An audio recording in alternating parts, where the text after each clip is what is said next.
Price the lord. ದೇವರ ಅತಿ ಪರಿಶುದ್ಧ ನಾಮಕ್ಕೆ ಸ್ತೋತ್ರ ಉಂಟಾಗಲಿ. ಒಂದು ಚಿಕ್ಕ ಸಂದೇಶ ನಿಮ್ಮೊಂದಿಗೆ ತರಲಿಕ್ಕಾಗಿ ನಾನು ಇಷ್ಟಪಡ್ತಾ ಇದ್ದೀನಿ. ಈ ಸಂಜೆ ದೇವರು ಕೊಟ್ಟಂಥ ಒಳ್ಳೆ ಅವಕಾಶ ಮೇಲುಗಳಿಗಾಗಿ ನಾನು ದೇವರಿಗೆ ಸ್ತೋತ್ರವನ್ನು ಸಲ್ಲಿಸ್ತಾ ಇದ್ದೀನಿ. ನಾವು ಪ್ರತಿದಿನ ಮಾಡಬೇಕಾದ ಕೆಲವು ಕಾರ್ಯಗಳಿದ್ದಾವೆ. ಪ್ರತಿದಿನ ಮಾಡಬೇಕಾಗಿತ್ತು. ಒಂದು, ಒಳಗಿನ ಮನುಷ್ಯನನ್ನು ಪರೀಕ್ಷೆ ಮಾಡ್ಕೊಳ್ಳೋಕೆ ಇಬ್ರಿಯ ಬರೆದ ಪತ್ರಿಕೆ 4ನೇ ಅಧ್ಯಾಯ 12ನೇ ವಚನದಲ್ಲಿ ಗ್ರಂಥಕಾರ ಹೇಳ್ತಿದ್ದಾನೆ, ಒಳಗಿನ ಮನುಷ್ಯನನ್ನು ಪರೀಕ್ಷಿಸಿಕೊಳ್ಳ್ರಿ ಅಂತ. ಎರಡನೇದು, ಯೋಹಾನ ಬರೆಸುವಾರ್ತೆ 17ನೇ ಅಧ್ಯಾಯ 17ನೇ ವಚನಕ್ಕೆ ಬಂದಾಗ ಹೊರಗಿನಿಂದ ಶುದ್ಧರಾಗಿರಬೇಕಂತ. ವಾಕ್ಯ ಭಾಗ ಬರೆಯಲ್ಪಟ್ಟ ಪ್ರಕಾರ ಪರಿಶುದ್ಧತೆ ಇಲ್ಲದೆ ಯಾವನೂ ಕರ್ತನನ್ನು ಕಾಣುವುದಿಲ್ಲ. ಹಾಗಾಗಿ ಪರಿಶುದ್ಧತೆ ಬಹಳ ಪ್ರಾಮುಖ್ಯ. ಮೂರನೇದು, ಮಾರ್ಗವನ್ನು ಸಿದ್ಧಪಡಿಸ್ಬೇಕಂತ. ಅಂದರೆ ಕೀರ್ತನೆ 119ನೇ ಅಧ್ಯಾಯದ 9ನೇ ವಚನಕ್ಕೆ ಬಂದಾಗ ನಮ್ಮ ಮಾರ್ಗವನ್ನು ಸಿದ್ಧಪಡಿಸ್ಕೋಬೇಕು. ಪ್ರತಿದಿನ ನಡೆಯುವಂಥ ಮಾರ್ಗ, ಪ್ರತಿಯೊಂದು ವಿಷಯಗಳಲ್ಲಿ ನಾವು ಸಿದ್ಧಪಡಿಸ್ಕೊಳ್ಳೋದು ಬಹಳ ಪ್ರಾಮುಖ್ಯ. ನಾಲ್ಕನೇದು, ಹೊಸ ಜೀವದಿಂದ ತುಂಬಲ್ಪಟ್ಟವರಾಗಿರ್ಬೇಕಂತ. 1 ಪೇತ್ರ 2ನೇ ವಚನದಿಂದ ಹೇಳಲ್ಪಟ್ಟ ಪ್ರಕಾರ ಇದು ಪ್ರತಿದಿನ ನಾವು ಮಾಡಬೇಕಾದ ಭಾಗಗಳು. ಈ ಪ್ರತಿದಿನ ಇವನ್ನು ನಾವು ಮಾಡುವಾಗ ಈ ಆತ್ಮೀಕ ಕಾರ್ಯಗಳಲ್ಲಿ ನಾವು ಅಭಿವೃದ್ಧಿ ಹೊಂದಲಿಕ್ಕೆ ಮಾತ್ರ ಸಾಧ್ಯ. ದೇವರು ನಮ್ಮ ಆಸಕ್ತಿಯನ್ನು, ನಮ್ಮ ನಂಬಿಕೆಯನ್ನು ನೋಡಿ ನಮ್ಮನ್ನು ಬಲಪಡಿಸೋನಾಗಿದ್ದಾನೆ. ಅದಕ್ಕೆ ವಾಕ್ಯ ಗ್ರಂಥದಲ್ಲಿ ಹೇಳಲ್ಪಡ್ತದೆ, ನಮ್ಮ ಅಶಕ್ತಿನ ನೋಡಿ ಪವಿತ್ರಾತ್ಮನು ನಮಗಾಗಿ ಬೇಡ್ಕೊಳ್ತಾನಂತೆ. ಕೆಲವೊಂದು ಸಲ ನಾವು ಅಶಕ್ತರಾಗಿದ್ದಾಗ, ಬಲಹೀನರಾಗಿದ್ದಾಗ ನಮ್ಮನ್ನು ಬಲಪಡಿಸೋದು ಪವಿತ್ರಾತ್ಮನು. ನಾವು ಪ್ರತಿದಿನ ಈ ರೀತಿ ಕಾರ್ಯಗಳನ್ನು ಆತ್ಮಿಕವಾಗಿ ನಾವು ಮಾಡೋದಾದರೆ ನಮ್ಮ ಜೀವಿತದಲ್ಲಿ ದೇವರು ಪ್ರತಿ ಮಾರ್ಪಾಟುಗಳನ್ನು, ವ್ಯತ್ಯಾಸಗಳನ್ನು ಮಾಡಲಿಕ್ಕೆ ಆತನ ಶಕ್ತನಾಗಿದ್ದಾನೆ. ಹಾಗಾದರೆ ನಾವು ಕರ್ತನಿಗಾಗಿ ಏನು ಮಾಡಬೇಕಂತಂದರೆ, ಇವೆಲ್ಲವನ್ನು ಹೊಂದಿಕೊಳ್ಳಬೇಕಾದ್ರೆ ಒಂದು ಆತ್ಮಿಕವಾದ ಭಾಗ, ನಾವು ಉಪವಾಸ ಮಾಡಬೇಕು. ದೇವರ ಹತ್ರ ಪ್ರಾರ್ಥನೆ ಮತ್ತು ಉಪವಾಸ, ಎರಡು ಭಾಗಗಳು ನಮಗೆ ಇರುವಂಥ ಬಹಳ ಪ್ರಾಮುಖ್ಯವಾದ ಅಂಶಗಳು.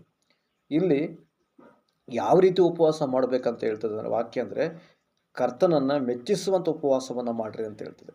ಯಾರನ್ನು ಮೆಚ್ಚಿಸಲಿಕ್ಕೆ? ಕರ್ತನನ್ನು ಮೆಚ್ಚಿಸಲಿಕ್ಕೆ ಉಪವಾಸವನ್ನು ಮಾಡಿ. ನಾವು ಬೈಬಲಲ್ಲಿ ಭಾಳಷ್ಟು ಭಕ್ತರು ಮತ್ತು ಯೇಸು ಕ್ರಿಸ್ತನ ಕಾಲಕ್ಕೆ ಬಂದಾಗ ಉಪವಾಸಗಳನ್ನು ನೋಡ್ತಾ ಇದ್ದೀವಿ. ಯಾರನ್ನು ಮೆಚ್ಚಿಸಲಿಕ್ಕೆ ಉಪವಾಸ ಮಾಡಿದ್ರು? ದೇವರನ್ನು ಮೆಚ್ಚಿಸಲಿಕ್ಕೆ, ದೇವರಿಂದ ಆಶೀರ್ವಾದಗಳನ್ನು, ಬಿಡುಗಳನ್ನು ಹೊಂದಿಕೊಳ್ಳಲಿಕ್ಕೆ, ಅದ್ಭುತಗಳ ಭೂಮಿ ನಡೀಲಿಕ್ಕೋಸ್ಕರ ಉಪವಾಸವನ್ನು ಅವರು ಹೊಂದಿಕೊಂಡ್ರು. ಹಾಗೆ ನಾವು ದೇವರನ್ನು ಮೆಚ್ಚಿಸುವಾಗ, ಉಪವಾಸವನ್ನು ಮಾಡುವಾಗ ದೇವರು ಉಪವಾಸದ ಮೂಲಕ ಮಹತ್ ಕಾರ್ಯಗಳನ್ನು, ಅದ್ಭುತಗಳನ್ನು ಮಾಡ್ತಾನೆ. ಆಮೇಲೆ ಎರಡನೇದು ಬಂದ್ಬಿಟ್ಟು, ದೇವರ ಕರೆಯನ್ನು ನಾವು ಗಮನಿಸಿ ಉಪವಾಸವಾಗಿ ಮಾಡಬೇಕಂತೆ. ದೇವರ ಕರೆಯುವಿಕೆ ಭಾಳ ಪ್ರಾಮುಖ್ಯ. ಕರೆಯುವಿಕೆಯಿಂದ ನಾವು ಏನೂ ಮಾಡಲಿಕ್ಕಾಗಲ್ಲ. ಅನೇಕ ಸಲ ನಾವು ಏನು ಮಾಡ್ತೀವಿ ಅಂದರೆ ಪ್ರಶ್ನೆ ಮಾಡ್ತೀವಿ ದೇವರ ಹತ್ರ, ದೇವರು ನಮ್ಮನ್ನು ಕರೆದಿದ್ದಾನ? ಕರೆಯುವಿಕೆ ದೇವರು ಕರೆದಿರ್ತಾನೆ, ಸೇವೆಯಲ್ಲಿ ಉಪಯೋಗಿಸ್ತಿರ್ತಾನೆ. ಅನೇಕ ಸಲ ನಾವು ಅಂದ್ಕೊಳ್ಳುವಂಥ ಕೆಲವು ಸಲ ಶೋಧನೆಗಳು ಬರುವಾಗ, ಪರಿಸ್ಥಿತಿಗಳು ಬರುವಾಗ ದೇವರ ಹತ್ರ ಕೇಳ್ತಿದ್ದೀವಿ, ನೀವು ನಮ್ಮನ್ನು ಕರೆದಿದ್ದೀರಾ? ಕರೆದೇ ಹೋದರೆ ನಾವು ಹೇಗೆ ಸೇವೆ ಮಾಡಲಿಕ್ಕೆ ಸಾಧ್ಯ? ದೇವರು ನಮ್ಮನ್ನು ಪ್ರತ್ಯೇಕಿಸಿದ್ದಾನೆ, ಕರೆದಿದ್ದಾನೆ. ಹಾಗಾಗಿ ನಮ್ಮ ಕರೆಯುವಿಕೆಯನ್ನು ನಾವು ಗಮನಿಸಿದವರಾಗಿ ಉಪವಾಸಿಯಾಗಿ ದೇವರ ಮುಂದೆ ನಾವು ಬರಬೇಕು. ಮೂರನೇದಾಗಿ ಬಂದ್ಬಿಟ್ಟು, ದೇವರ ಮುಂಭಾಗದಲ್ಲಿ ನಮ್ಮನ್ನು ನಾವು ತಗ್ಗಿಸಿಕೊಂಡು ಉಪವಾಸ ಮಾಡಬೇಕು. ಮತ್ತೊಬ್ಬ ಸುವಾರ್ತೆಯಲ್ಲಿ ಹೇಳಲ್ಪಟ್ಟ ಪ್ರಕಾರ, ಏಕಾಂತವಾದ ಕೋಣೆಗೆ ಹೋಗೋ, ಏಕಾಂತವಾಗಿ ಪ್ರಾರ್ಥನೆ ಮಾಡು, ಬಾಗಿಲನ್ನು ಮುಚ್ಚಿಕೋ. ಏಕಾಂತವಾಗಿ ಪ್ರಾರ್ಥನೆ ಮಾಡುವಾಗ ಅಂತರಂಗದಲ್ಲಿ ಮಾಡುವ ಪ್ರಾರ್ಥನೆಗೆ ತಂದೆಯಾದ ದೇವರು ಫಲ ಕೊಡ್ತಾನೆ. ಮನುಷ್ಯರು ಕೊಡೋದಲ್ಲ ಫಲ, ದೇವರು ಉಪವಾಸಕ್ಕೆ ಫಲ ಕೊಡ್ತದೆ. ದೇವರಿಗಾಗಿ ಉಪವಾಸ ಮಾಡುವಾಗ ದೇವರು ಅದನ್ನು ಮಾಡ್ತಾನೆ. ಮತ್ತು ಅದು ವಾಕ್ಯ ಭಾಗ ಓದಲ್ಪಟ್ಟ ಪ್ರಕಾರ, ಕರ್ತನ ಮುಖವನ್ನು ಕಾಣಲಿಕ್ಕೆ ನಾವು ಉಪವಾಸ ಮಾಡಬೇಕು. ಯಾರ ಮುಖವನ್ನು? ದೇವರ ಹತ್ರ ಕೇಳಬೇಕು, ಸ್ವಾಮಿ ನಾನು ಇದನ್ನು ಉಪವಾಸ ಮಾಡ್ತಾಯಿದ್ದೀನಿ, ನನಗೆ ದರ್ಶನವನ್ನು ಕೊಡಪ್ಪ, ನನ್ನೊಟ್ಟಿಗೆ ಮಾತನಾಡು ಅನ್ನೋಂಥ ಒಂದು ಭಕ್ತಿಯಿಂದ ದೇವರ ಹತ್ರ ಕೇಳಬೇಕು. ಸ್ವಾಮಿ ಇದನ್ನು ಉಪವಾಸ, ಇದು ವ್ಯರ್ಥವಾಗಬಾರದು, ಈ ಬಲವನ್ನು ಹೊಂದಿಕೊಳ್ಳಬೇಕಂತ. ಅದಾದ ನಂತರ ನಮ್ಮ ಆತ್ಮವನ್ನು ಪರಿಶುದ್ಧತೆ ಎಂಬ ಶಿಸ್ತಿನ ಕಡೆಗೆ, ಹಿಡಿತದೊಳಗೆ ಇಡಲಿಕ್ಕೆ, ಕಂಟ್ರೋಲ್ ಮಾಡಲಿಕ್ಕೆ ಉಪವಾಸ ಮಾಡಬೇಕಂತ. ಇವು ಬಹಳ ಪ್ರಾಮುಖ್ಯವಾದ ಈ ಭಾಗ. ನಾವು ಉಪವಾಸ ಮಾಡ್ತಿದ್ದೀವಿ, ಉಪವಾಸದಲ್ಲಿ ಫಲವನ್ನು ಕಾಣಬೇಕಂದ್ರೆ, ಉಪವಾಸದಲ್ಲಿ ಅದ್ಭುತಗಳನ್ನು ಕಾಣಬೇಕಂದ್ರೆ, ಉಪವಾಸದಲ್ಲಿ ನಾವು ಅಂದುಕೊಂಡಿದ್ದು ಏನಾದರೂ ಕಾಣಬೇಕಂತಂದರೆ, ಹಾಗಾದರೆ ನಾವೇನಾಗಿರ್ಬೇಕಂದ್ರೆ ಈ 5 ಬಗೆಯ ಉಪವಾಸಗಳನ್ನು ದೇವರ ಮುಂದೆ ಮಾಡುವಂಥವರಾಗಿರಬೇಕು. ಹೇಗೆ ಬೇಕಾದ್ರೆ ಉಪವಾಸ ಮಾಡಿ ದೇವರು ಉತ್ತರ ಕೊಡಲ್ಲ. ದೇವರು ನಮಗೆ ಉತ್ತರ ಕೊಡಬೇಕಂತಂದರೆ ಆತನಿಗೆ ನಾವು ಕರೆಕ್ಟಾಗಿ ಯೋಗ್ಯರಾಗಿ ನಾವು ಉಪವಾಸಗಳನ್ನು ಮಾಡಬೇಕು. ನಾವು ಪ್ರತಿದಿನ ಮಾಡಬೇಕಾದ ಕೆಲಸಗಳು ನಾವು 4 ರೀತಿಯಲ್ಲಿ ನೋಡಿದ್ದೀವಿ.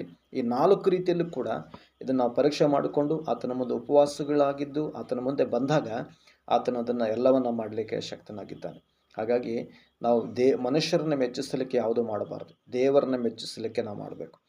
ದೇವರು ನಮ್ಮನ್ನು ಮೆಚ್ಚಿದ್ರೆ ಈ ಲೋಕದಲ್ಲಿ ಮನುಷ್ಯರು ನಮ್ಮನ್ನು ಮೆಚ್ಚಬಹುದು, ಮೆಚ್ಚದಿರಬಹುದು, ಅದು ನಮಗೆ ಅವಶ್ಯಕತೆ ಇಲ್ಲ. ವಾಕ್ಯ ಹೇಳ್ತದೆ, ದೇವರು ಒಬ್ಬನ ನಡತೆಯನ್ನು ಮೆಚ್ಚಿದರೆ ಅವನ ಶತ್ರುಗಳನ್ನು ಮಿತ್ರರನ್ನಾಗಿ ಮಾಡ್ತಾನೆ ಎಂಬುದಾಗಿ ವಾಕ್ಯ ಭಾಗ ಬರೆಯಲ್ಪಡ್ತದೆ.